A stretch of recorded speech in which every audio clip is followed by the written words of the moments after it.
Le sucre, notamment le glucose et le fructose, est un glucide simple que l'on trouve naturellement dans de nombreux aliments. La surconsommation de sucre est un problème de santé publique à l'origine de nombreuses maladies. Souvent, nous sommes habitués à manger ce qui est doux, mais c'est plus tard, à la vieillesse, on se rend compte qu'on est malade.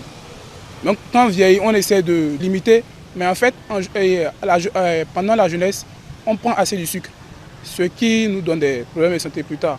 Tout ce qu'on prend dans la rue, tout ce qui coule la rue comme bissap et autres, les gens aujourd'hui ne mettent plus même le vrai sucre, c'est de n'importe quoi ils mettent, qui donne plus le goût du sucre que le sucre lui-même. Si bien qu'à un âge donné, on constate trop de diabétiques. Le fait d'utiliser abusivement le sucre, ça peut impacter négativement sur notre santé. Ça peut également nous causer une tension, tout ça là.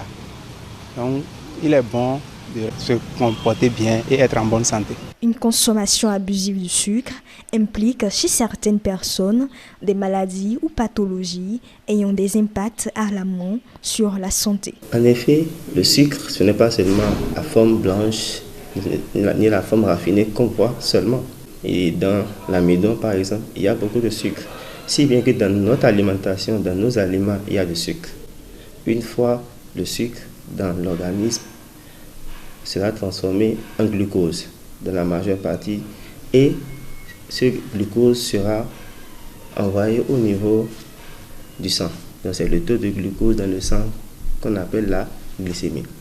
Donc en réalité, plus je consomme de sucre, plus j'aurai tendance à augmenter ma glycémie. Quand le pancréas a un problème, on aura du mal à pouvoir sécréter de l'insuline et donc cela aura de l'impact et on se retrouve avec des sujets qui, à cause de la consommation abusive de sucre, sont atteints de diabète. Et aussi, ce glucose agit d'une manière accessoire aussi sur les vaisseaux. Et c'est pour ça qu'on retrouve certains patients qui ont le diabète accompagnés de l'hypertension artérielle. Des conseils pratiques sont prodigués par le médecin généraliste afin de réduire la consommation de sucre et adopter des habitudes alimentaires plus saines.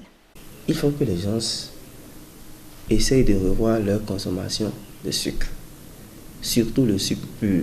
Et vous voyez, le sucre qu'on nous vend, ça contient du saccharose. C'est purement du glucose. C'est pour ça, et nous, à chaque fois, quand on a l'occasion, on essaye de rappeler nos patients à l'ordre par rapport à la consommation de sucre. On leur donne des conseils pour pouvoir éviter le sucre. Ce n'est pas qu'on ne doit pas consommer du sucre, mais prendre modérément le sucre. Ça fait partie des bonnes mesures d'alimentation qu'il faut suivre. Réduire sa consommation de sucre peut contribuer à améliorer la santé globale et à prévenir les maladies associées à une alimentation trop sucrée, selon le médecin généraliste.